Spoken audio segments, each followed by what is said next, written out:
Everyone agrees that you need to have good consultation, you need to work with Indigenous communities, you need to have good environmental assessment on major projects, and you need to move quickly, and you need to make sure you're not stuck in bureaucratic hell with millions of forms and thousands of pages, additional information that's requested.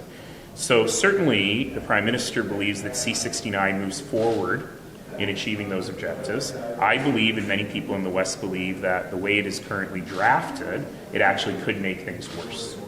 But I think everyone believes the current system doesn't work.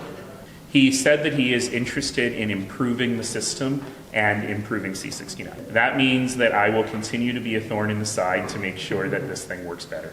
This stuff is real around Western alienation. It's important and it's real. And I know that everyone understands that, including the Prime Minister. And we've got some real work to do.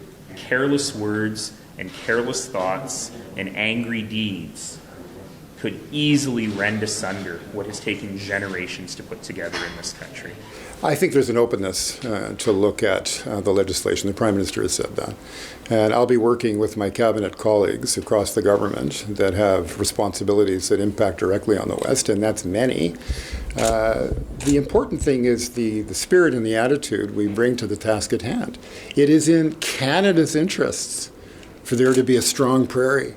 And when you look at the material that's available for us to work with, it's very exciting. We have to cut through a sense of alienation, a sense that there isn't full potential that's being explored and exploited in the region.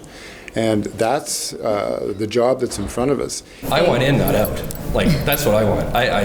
I just get upset when people say Western alienation, because British Columbia, what we want to do is work with this government. We want to build transit, we want to build housing. I just don't, I feel like we're being a little bit hijacked by kind of Alberta's agenda, and in British Columbia, we want to get these things rolling. And I just don't want to fight. I want to get stuff done. If we're not getting down to work, then these windows could close where opportunities for cooperation are possible. And I don't want to talk about equalization payments. I want to talk about transit and saving people's lives.